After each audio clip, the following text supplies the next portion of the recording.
Hi everyone, welcome back.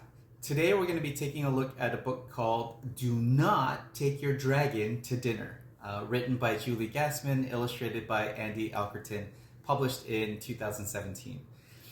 So this book is actually part of a series of books that are very similar in styles, like Do Not Let Your Dragon Do This, Do Not Take Your Dragon, and they're all designed to provide good lessons for young kids.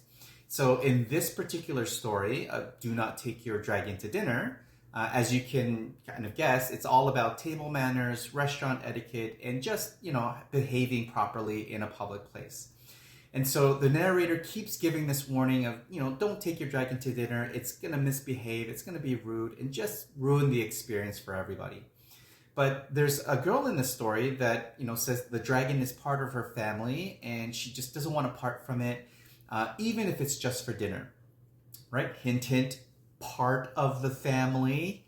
We're talking toddlers, right? And as a parent who've had young kids, who maybe have young kids right now, for me, it's years in the past, but the trauma still remains of taking those young kids to a restaurant for the first time, and it's just, chaos.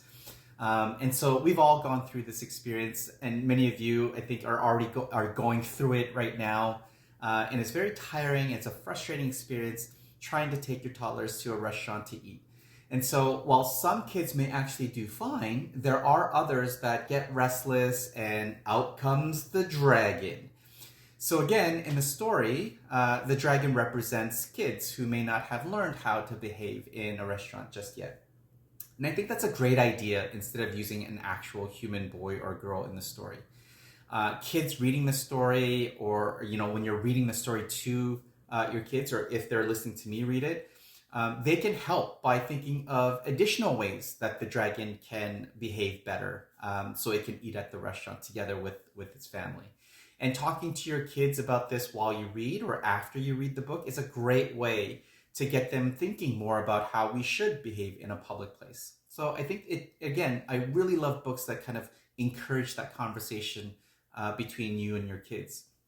And I've seen too many parents at restaurants, and I'm sure you have as well. And I'll admit that I've been guilty of doing it, more than once. But I see a lot of parents at restaurants, and when they have young kids, they just kind of put the tablet in front of them, and it really is to just quiet them up and let them and let the adults enjoy their meal, and the kids are just kind of sitting there watching something the whole time.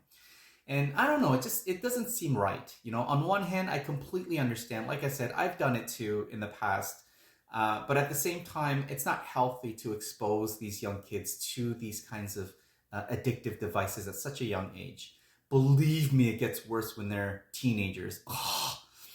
But I mean, it's a great way for them to learn how to behave in a public place.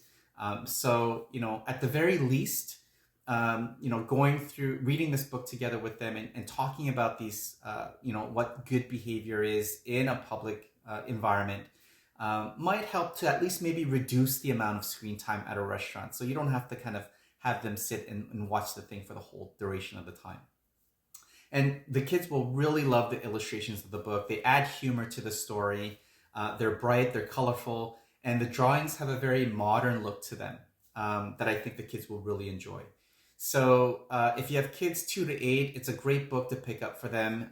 You can click on the link below and have your kids listen to me read, or have them read along with me. And hit subscribe to get notifications on my next book review. And until then, thanks for watching. Okay, bye.